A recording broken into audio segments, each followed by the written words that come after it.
quinto lugar, uma pessoa verdadeiramente arrependida confessa o pecado em sua fonte.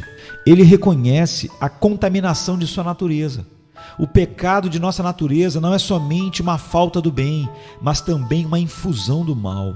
Nossa natureza é um abismo e uma fonte de todo mal, dos quais procedem os escândalos que infestam o mundo. É essa depravação de natureza que envenena nossas coisas santas.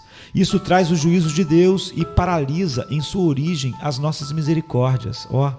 Confesse o pecado em sua fonte. O quarto componente é vergonha pelo pecado. O quarto componente no arrependimento é a vergonha, para que se envergonhe das suas iniquidades, diz Ezequiel 43:10. O envergonhar-se é a força da virtude. Quando o coração se enegrece por causa do pecado, a graça faz o rosto envergonhar-se com rubor. Estou confuso e envergonhado para levantar a ti a minha face, diz Esdras 9:6. O filho pródigo, arrependido, ficou tão envergonhado de seus excessos que se julgava indigno de ser outra vez chamado filho, como está em Lucas 15:21. O arrependimento causa um acanhamento santo. Se Cristo não estivesse no coração do pecador, não haveria tanta vergonha se expressando no rosto. Há algumas considerações sobre o pecado que nos causa vergonha. Primeiro, todo pecado nos torna culpados e a culpa nos deixa envergonhados. Segundo, em todo pecado há muita ingratidão. E essa é a razão da vergonha, abusar da bondade de Deus, como isso nos envergonha. Ingratidão é um pecado tão grave que Deus mesmo se admira dele, como está em Isaías 1:2. Terceiro, o pecado mostra o que somos e isso nos causa vergonha. O pecado nos rouba as vestes de santidade e nos deixa destituídos de pureza, deformados aos olhos de Deus, e isso nos envergonha. Em quarto lugar, nossos pecados expuseram Cristo à vergonha e não nos envergonharemos deles. Vestimos a púrpura, não vestiremos o carmesim.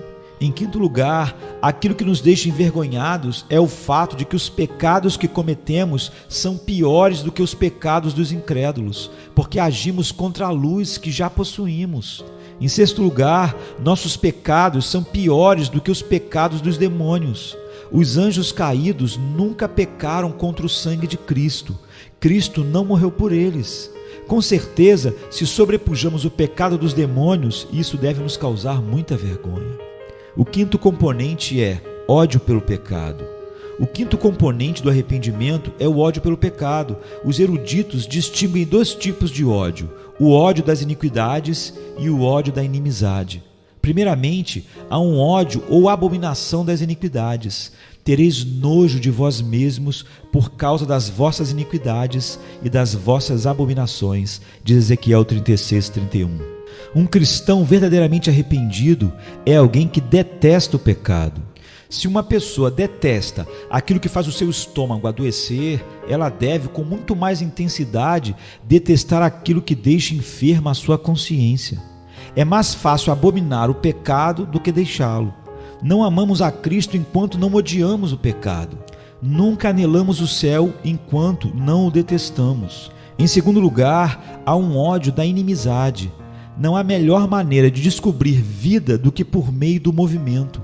Os olhos se movem, o pulso bate. Portanto, para constatar o arrependimento, não há sinal melhor do que uma antipatia santa para com o pecado. O arrependimento correto começa no amor a Deus e termina no ódio ao pecado. Como podemos discernir o verdadeiro ódio para com o pecado? Primeiro, quando a pessoa se mantém resoluta contra o pecado. A língua lamenta amargamente o pecado e o coração o odeia, de modo que, embora o pecado se apresente de forma atraente, nós o achamos detestável e o abominamos com ódio mortal, sem levarmos em conta a sua aparência agradável. O diabo pode vestir e disfarçar o pecado com prazer e proveito, mas um verdadeiro penitente que tem ódio secreto pelo pecado sente repulsa e não se envolverá nele. Em segundo lugar, o verdadeiro ódio pelo pecado é abrangente. Isso se aplica a dois aspectos no que diz respeito às faculdades e ao objeto. O ódio pelo pecado é abrangente no que concerne às faculdades da alma, ou seja, há um desgosto para com o pecado não somente no juízo, mas também na vontade e nas afeições. Há alguns que são convencidos de que o pecado é maligno e em seu juízo têm uma aversão para com ele, mas acham-no agradável e têm satisfação íntima nele. Nesse caso, há um desprazer do pecado no juízo e uma aceitação dele nas afeições. No verdadeiro arrependimento, o ódio pelo pecado está presente em todas as faculdades da alma, não somente no intelecto, mas principalmente na vontade. Não faço o que prefiro, e sim o que detesto. Romanos 7,15. Paulo não era livre de todo pecado, mas a sua vontade se posicionava contra o pecado.